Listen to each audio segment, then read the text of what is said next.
plutôt que d'un projet, c'est plutôt des actions qu'on a pu mener au sein d'Aguyane avec des équipes de médiation, des médiateurs communautaires issus donc des communautés qui avaient été repérés et recrutés dans les communautés, qui ont pu ensuite réintégrer les communautés, organiser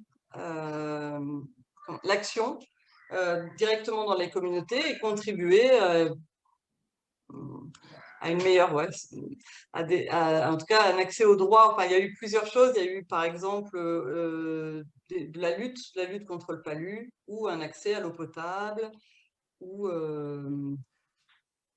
même demander la reconnaissance d'un quartier qui était un quartier informel, par exemple, et qui soit reconnu par la commune.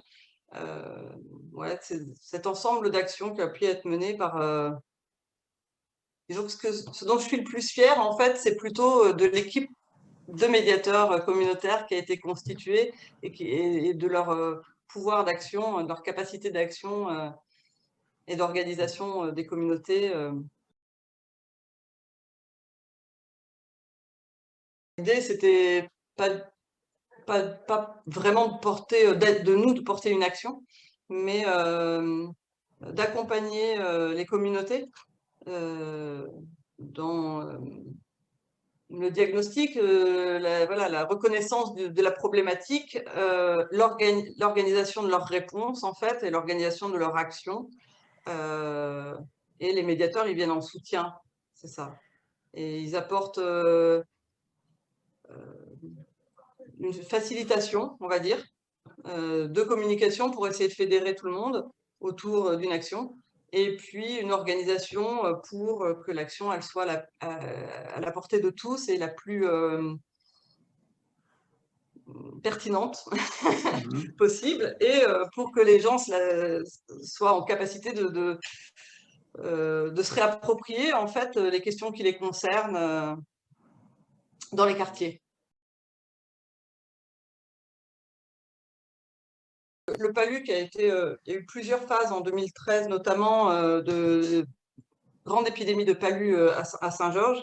Et malgré l'action de l'ARS, de l'hôpital, qui proposait des outils, comme par exemple la mise à disposition de moustiquaires, du dépistage, de l'accès aux soins. Et les gens ne se l'appropriaient pas, et il y avait une incompréhension parce que les soignants disent bah, en fait c'est là pour eux, mais les gens ne viennent pas le chercher.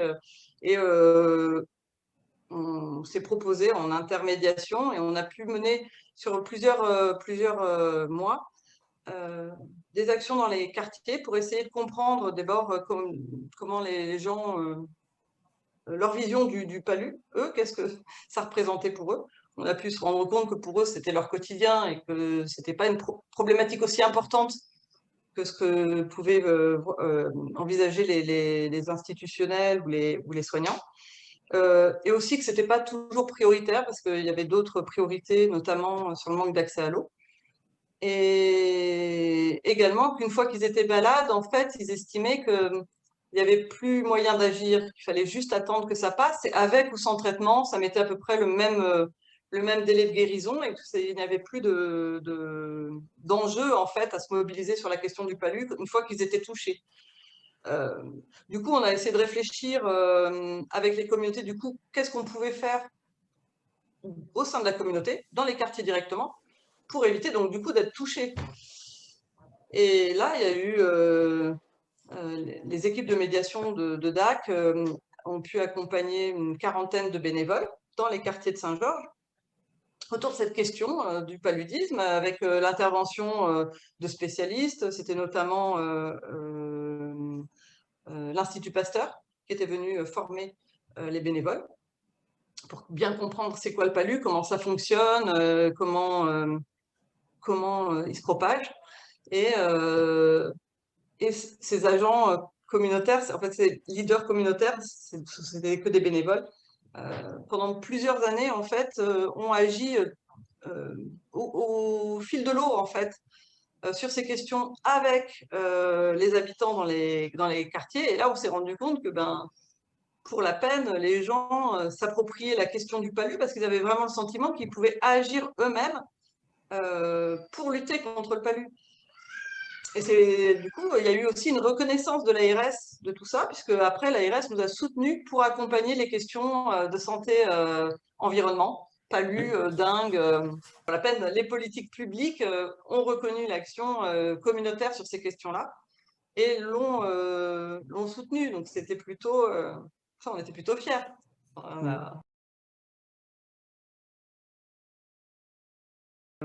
Leur mission, c'est vraiment de s'assurer que les enjeux de santé ou les enjeux en fait qui concernent les personnes soient redistribués aux personnes.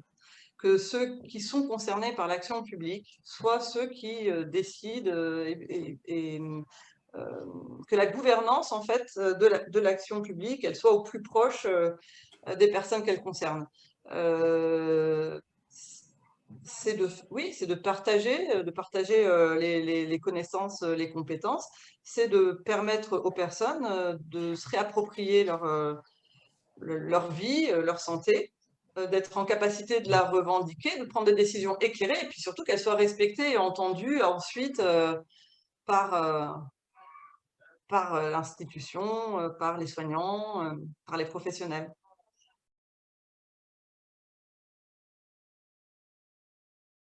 Ce qui facilite le travail, la première chose, c'est le temps, la temporalité de l'action, parce que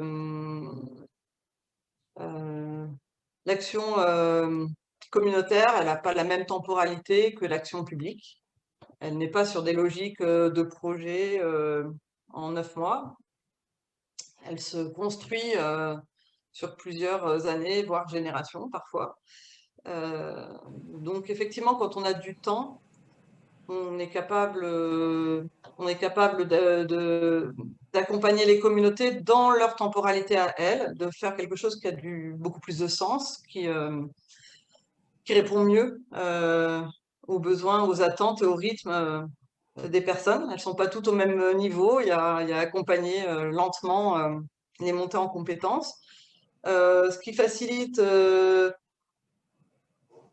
ce serait, de la confiance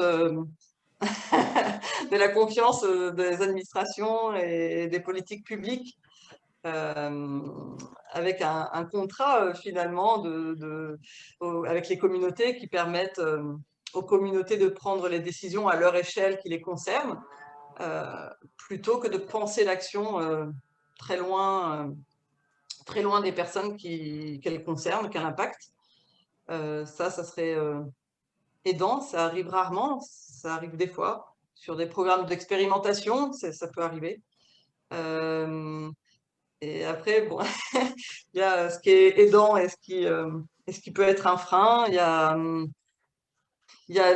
la formation et la professionnalisation des agents communautaires, c'est aidant. Il faut qu'ils sachent ce qu'ils savent, en fait, déjà, prendre conscience de ce qu'ils savent, euh, qu'ils re-questionnent leur positionnement dans la communauté. Euh, et il faut quand même faire attention sur les grands programmes de formation, de professionnalisation des médiateurs qui finissent par, enfin voilà, qui deviennent des travailleurs sociaux, enfin, qui sont récupérés par un cadre qui permet plus en fait d'être à la disposition des communautés, mais avec voilà, de nouveau cette approche du sachant, voilà, qui vient, c'est l'aidant, celui qui est là pour aider. Et on a perdu du coup la ressource de la communauté qui partait de la communauté et du savoir de la communauté. Il faut célébrer les victoires parce que une petite victoire, toute petite, quelle qu'elle soit, une petite action collective qui a été menée.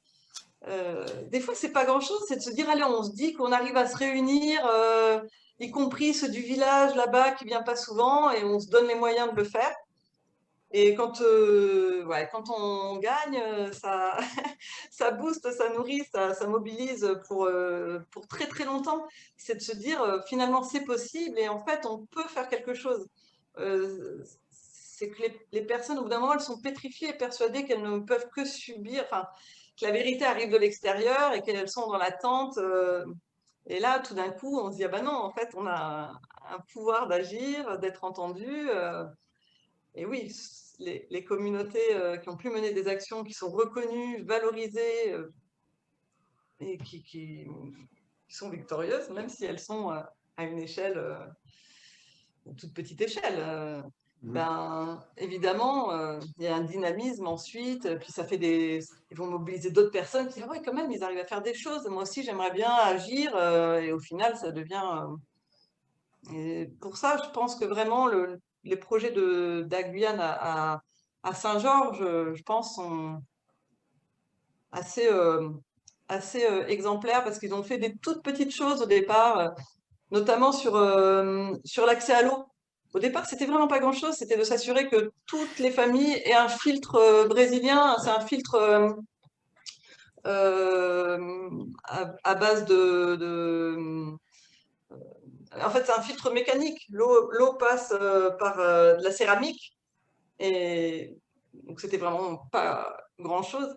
Et au final, au bout de 7 ans, 6 ans, bon, c'est un peu long, euh, voilà, il y a un quartier qui a pu carrément avoir un raccordement à l'eau potable sur ces questions d'eau, de cette mobilisation autour de l'eau. D'autres quartiers qui n'ont pas pu, mais qui ont pu au moins avoir des rampes d'accès d'eau potable. Donc, ils devaient se déplacer, c'était pas à la maison, mais c'était quand même l'eau potable dans le quartier. Ça a mis beaucoup de temps et finalement, sur cette mobilisation autour de l'eau, mais c'est finalement les autorités publiques qui se sont mobilisées, la Société guyanaise des eaux, la mairie, etc., pour apporter la réponse que les personnes réclamaient dans les quartiers, y compris les quartiers informels qu'on n'estimait pas légitimes en fait pour réclamer l'eau. Et ils sont parvenus à force, mais c'est parce qu'ils ont gagné des toutes petites choses d'abord, et sinon ils n'auraient jamais tenu 7 ans. Cette année-là, elles ont été jalonnées par des petites victoires.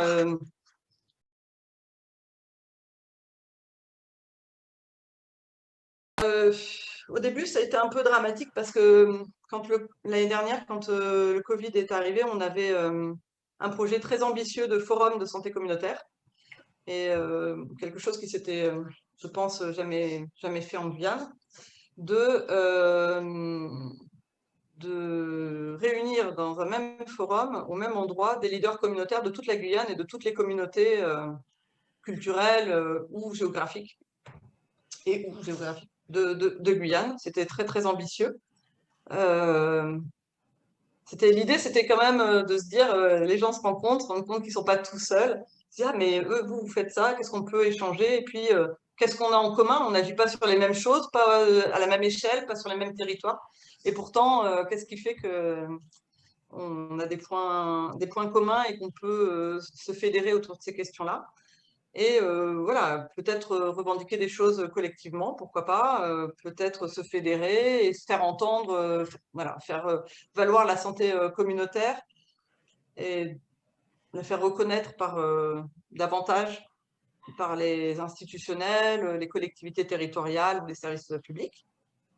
Donc au début, ça a été un peu rude, mais enfin, on s'est quand même rapidement rendu compte que dans le cadre du Covid, bah, les communautés, bien sûr, elles se sont mobilisées.